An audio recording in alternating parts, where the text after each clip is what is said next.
Hello, everyone.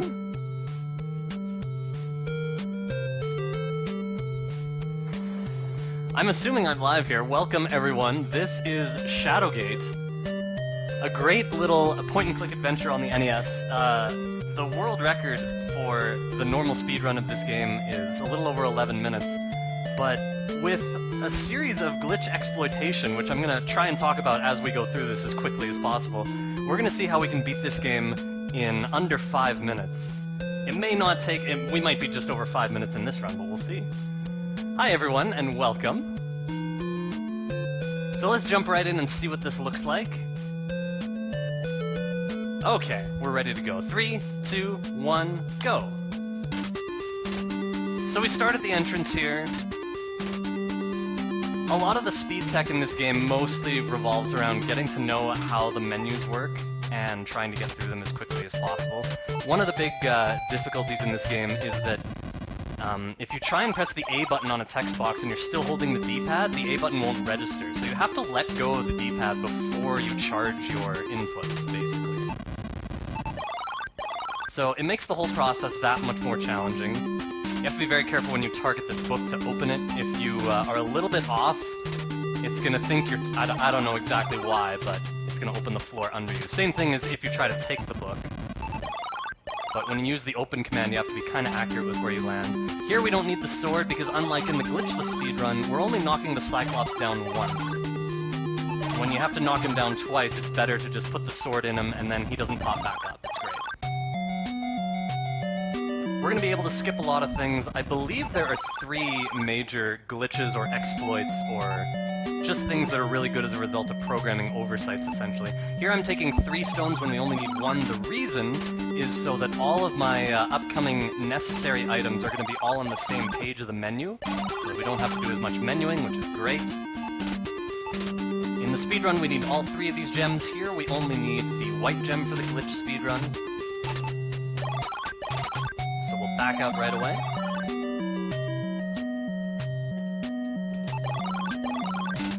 From here, things proceed as normal for the next minute or so. We're going to use the white gem to gain access to the sphere. Oops. I need a torch as well. In this game, you need to keep torches going. Your torches burn out after something like 60 actions, I think.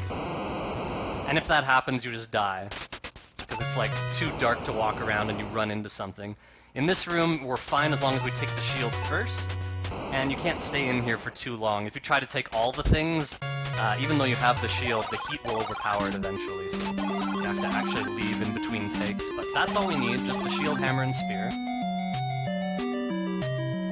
Okay, here... we freeze the lake, and we temporarily thaw it so the sphere will rise to the top of the surface. And that's it for there. Now we can move forward. Now the first major exploit we're going to be taking care of is, the next room is very hot, and you need the cloak to enter this room. But what we're going to do, the thing about this game is when you exit a room, or sorry, when you enter a new room, and then you die, it'll put you in the previous room at the very end of everything you just did, basically. So we just entered that room and the heat was too unbearable and we had to turn back, but then in the previous room we killed ourselves, so it put us back in this room and there's no prompt anymore to turn us back, so we actually get to advance. And in the normal speedrun, it's actually just faster to get the cloak anyway, because we have to go to that area regardless. So, we're gonna hit this guy with a stone, but first we use a torch, because our other one is running out. We knock him over, and here, this is the second thing we're going to do. We turn the crank to raise this bucket. That is just some memory manipulation, and that's going to help us accomplish our final task faster, which we're just about to get into. Here is the final thing we really have to take care of before the nitty-gritty. We take some glasses. In this game, whenever you take an item, the game does a check to see if you already have it. And if you have... Wait, what? Oh, I'm on the use command. If you have it, it won't let you take it again.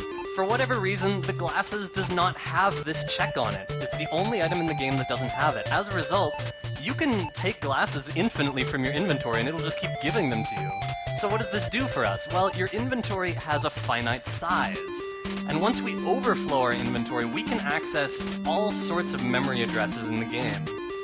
And what this is going to do for us is we can access like certain commands, certain spells, we can teleport to certain rooms. What we're looking for is we want to access the command that triggers the ending of the game, which is the defeating of the final boss. We need one more torch. You can see our torch is running out. So we put it right at the bottom of the menu, then we scroll to the top for the rest of the glasses taking. And in about 2 pages, we're going to pass the edge of our inventory, and you're going to see what happens. I think it's like 2 pages from here. So yeah, we just keep taking the glasses, and then on the next page, you're going to see what starts to happen. You're going to see a stone there, and watch the bottom slot. As soon as we have 6 glasses here, the bottom slot is going to say globe. Okay, we've gone far enough. Now we just have to go in the next room. So I'm going to activate the final command here, just like that. We're going to stop the timer. And now you're going to see what the glitched ending looks like to this game. We're in a different room. All the graphics are different. So how is the game going to process this information? You're about to see.